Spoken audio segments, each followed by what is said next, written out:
മുഖം മൂടി എന്ന് പറഞ്ഞാൽ എന്താ അർത്ഥം? ഇപ്പൊ നമ്മൾ ശരീരം മൂടി എന്ന് കേട്ടിട്ടുണ്ടോ? മുഖം മൂടി പോട്ടെ, ശരീരം മൂടി എന്ന് കേട്ടിട്ടുണ്ടോ? ഈ ശരീരം മൂടി പറഞ്ഞ എന്താ സാധനം? ഡ്രസ്സ്. അപ്പൊ നിങ്ങൾ ഇന്നും നാളെയും മറ്റന്നാളും ഈ ഒരു സെറ്റ് ഡ്രസ്സ് തന്നെ ഇട്ടിട്ട് ഇവിടെ വന്നിരിക്കുമോ? ഇല്ല.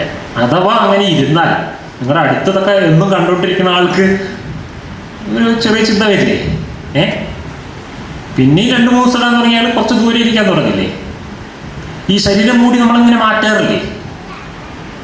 അതും നമ്മൾ സിറ്റുവേഷൻ അനുസരിച്ച് മാറ്റും. നിങ്ങൾ വീട്ടിൽ ആരുമില്ലാത്തൊരു ദിവസം, വീട്ടിൽ നിങ്ങൾ വെറുതെ ചില്ല് ചെയ്തിരിക്കുന്ന ഒരു ദിവസം ചിലപ്പോൾ ഒരു ബെർമുഡ മാത്രമേ ഇട്ടുണ്ടാവും, അല്ലേ? ആരുമില്ല വീട്ടിൽ. അപ്പോൾ ഒരാൾ ഒന്ന് കോളിംഗ് ബെൽ അടിച്ചു, നോക്കുമ്പോൾ നിങ്ങളുടെ ഫ്രണ്ടാണ്. അപ്പോൾ നിങ്ങൾ പോയി വേറെ ഒരു ടീഷർട്ട് എടുത്തിട്ടിട്ടു. സാധ്യതയില്ലേ?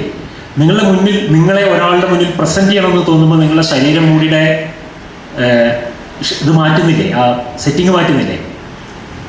നോക്കുമ്പോൾ കോളിംഗ് ബെൽ അടിച്ചത് വളരെ പ്രധാനപ്പെട്ട ഒരാൾ, നാട്ടിലെ MLA ആണെന്ന് വിചാരിച്ചു.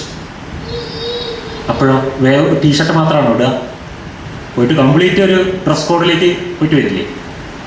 അതേസമയം നിങ്ങളൊരു കല്യാണത്തിന് റിസപ്ഷനിൽ പങ്കെടുക്കാൻ പോവുകയാണെങ്കിൽ വീണ്ടും ശരീരം മൂടിയിൽ മാറ്റം വരുത്തില്ലേ?